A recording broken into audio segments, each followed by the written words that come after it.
Jacob Fatu made his WWE debut last night. Roman Reigns is apparently not coming back. And Chad Gable's return match has been confirmed, despite the fact he's dead. It's time for the news. An absolutely mammoth episode of Friday Night SmackDown last night. We're going to start with arguably the biggest story coming out of it, certainly with regard to mass anyway, as Jacob Fatu made his WWE debut in the main event of last night's SmackDown. So, set up earlier in the night, we saw Cody Rhodes go one-on-one with Solo Sikoa. The match lasted about 90 seconds or so before the Bloodline, Tonga Loa and Tama Tonga, come out. They start beating down Cody, DQ, Cody wins, way triumphant as he's getting battered. And then Randy Orton and a one-legged Kevin Owens just hobbling down the ramp. They come out to make the save. They clear the ring out of everybody except for Solo. He's in the corner, but he doesn't look too worried about this whole thing. He's got a big old grin on his face,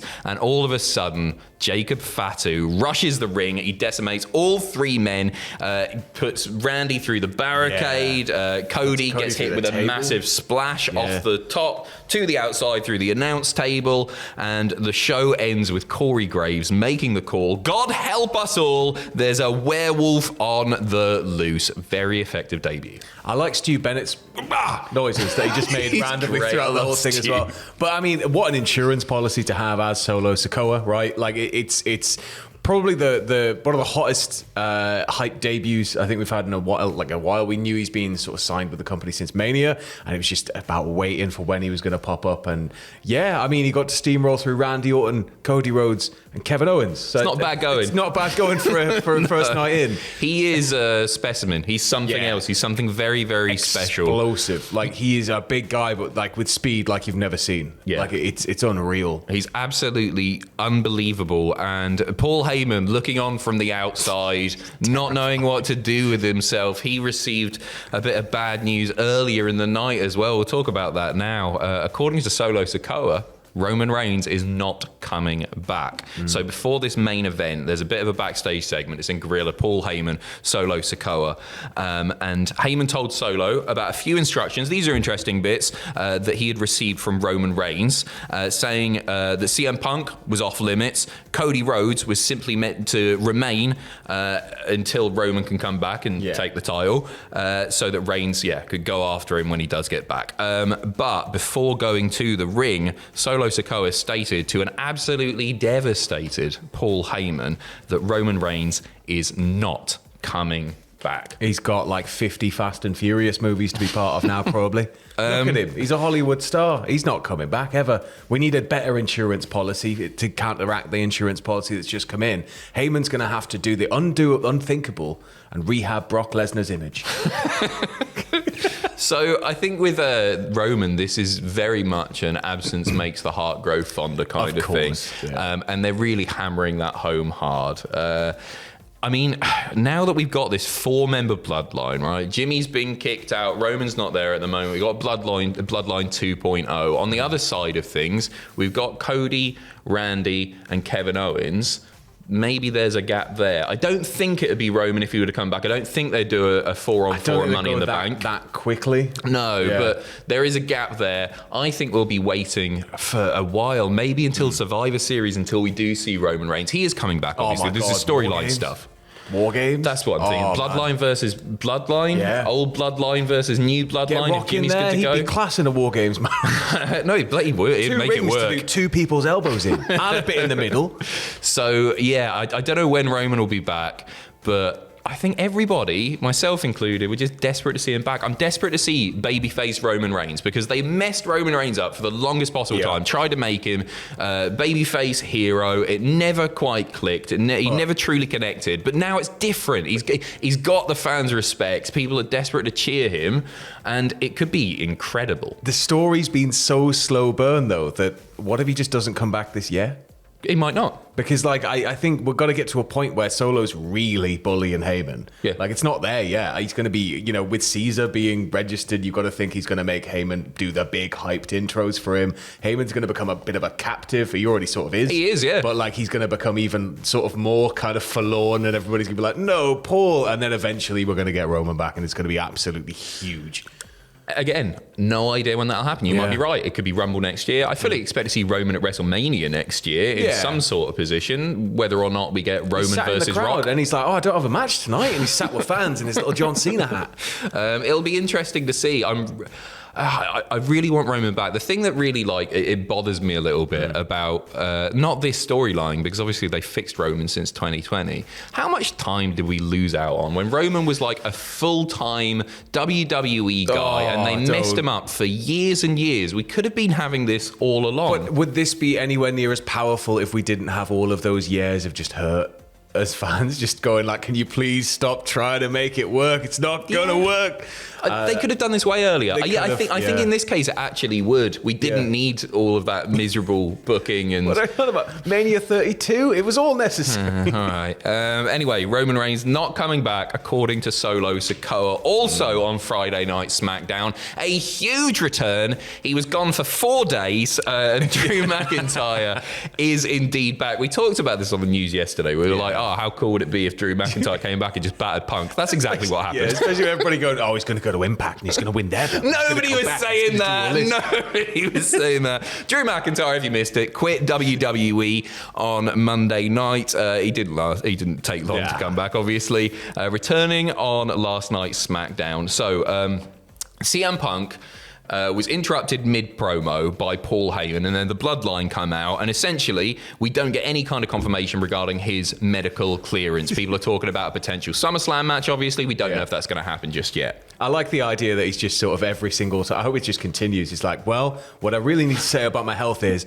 and then music just keeps cutting off every single time. Later, during a backstage interview segment, this came totally out of nowhere. Kayla Braxton's chatting away with Grayson Waller, Johnny Gargano, and Tommaso Ciampa DIY, and then they were interrupted on a big banging on the garage door thing, the shutter behind them, and then the door slowly rolls up to reveal Drew McIntyre standing over CM Punk, who is bloodied. He's got all down there. It's a pretty brutal image. It was a really flipping strong reveal. I almost swore there. It was very, very good. It was very well done. And then McIntyre picks Punk up on his shoulders, carries him all the way to the top of the ramp, drops him there. Nick Aldis doesn't know what to do with himself. He comes out, he shoves McIntyre. They have to cut the audio because of all the effing and jeffing going on. So it looks like now CM Punk has been written off of WWE TV period just to rest up. But I truly do think we will get the SummerSlam match between them. But essentially, I probably come Monday or maybe even over the weekend on social media, Drew McIntyre, rather than quitting WWE, might get suspended. Gives him a bit of time off to be with his missus, who's going through it at the moment, obviously.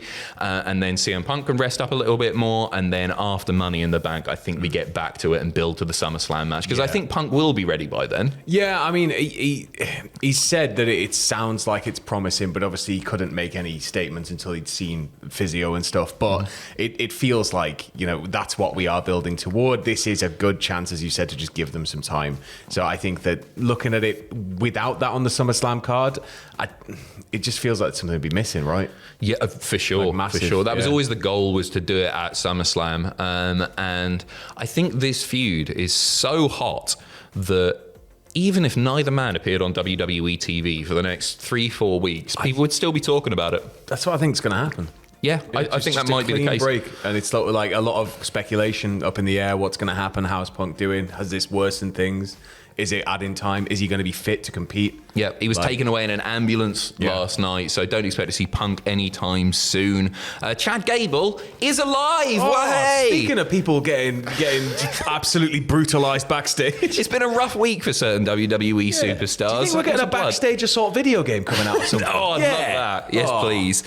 So, you might remember Chad Gable, following the attack by the Wyatt Six, was pulled from his Money in the Bank qualifying match because he was dead. There was an exit wound to the side of his head, seemingly anyway. Obviously, he's not dead, it's wrestling. Anyway, Adam Pearce took to social media, posting a video saying that despite the fact that he's been pulled from his Money in the Bank qualifying match, he's now in a Money in the Bank qualifying match. So he's been added to a match with Bronson Reed and Braun Strowman, who obviously faced this Monday on Raw. He's got loads of history with Bronson Reed there. This coming Monday, we will see Chad Gable compete. He's going to be back in the ring. His return match has now been announced. It's a bit of a weird one, isn't it? So, like, I think this is...